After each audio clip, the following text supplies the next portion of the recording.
ধর্ষণ মামলায় সাজার রায় শুনে এভাবেই অজ্ঞান হয়ে পড়েন এই আওয়ামী লীগ নেতা। মামলায় মোহাম্মদ কলিমুদ্দিন ওরফে কালুকে যাবজ্জীবন কারাদণ্ড দিয়েছেন মেহেরপুর নারী ও শিশু নির্যাতন দমন ট্রাইব্যুনাল। একই সঙ্গে তাকে ৫ লাখ টাকা অর্থদণ্ড দেয়া হয়েছে। রোববার মেহেরপুর নারী ও শিশু নির্যাতন দমন ট্রাইব্যুনালের বিচারক আলী মাসুদ শেখ এ রায় ঘোষণা করেন। রায় ঘোষণার পর এজলাস থেকে বের হওয়ার সময় হঠাৎ জ্ঞান হারিয়ে ফেলেন কলিমুদ্দিন। পরে পুলিশ সদস্যরা তাকে উদ্ধার করে চিকিৎসার জন্য মেহেরপুর জেনারেল হাসপাতালে নিয়ে যান। দণ্ডপ্রাপ্ত মোহাম্মদ কলিমুদ্দিন মেহেরপুরের পিরোজপুর এলাকার মৃত আব্দুল মণ্ডলের ছেলে।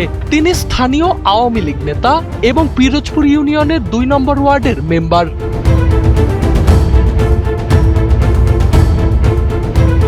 সোয়ান প্রপার্টিজ লিমিটেড তৈরি করছে নিরাপদ, স্বাচ্ছন্দ্যময় এক নতুন ঠিকানা। সোয়ান গ্রুপের একটি পণ্য।